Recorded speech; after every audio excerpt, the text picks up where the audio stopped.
எங்க பார்த்தாலும், எந்த இடத்துல பார்த்தாலும், யூடியூப்பை திறந்தா, வாட்ஸ்அப், ஃபேஸ்புக், எதை திறந்தாலும் கொலை, கொள்ளை, அநியாயம். நடக்கிறதெல்லாம் அநியாயம் நடந்துகிட்டு இருக்குது.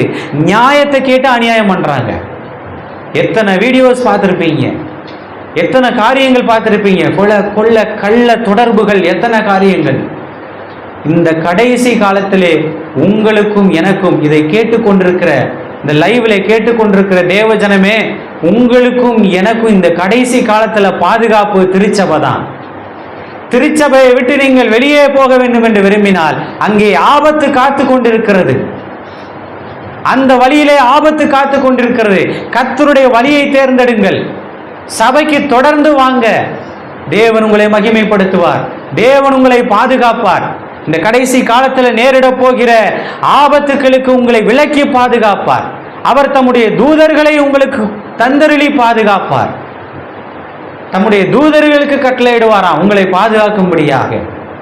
உங்க பாதம் கல்லில் இடராதபடி உங்களை பாதுகாப்பார். யாருக்கெல்லாம் இந்த பாதுகாப்பு?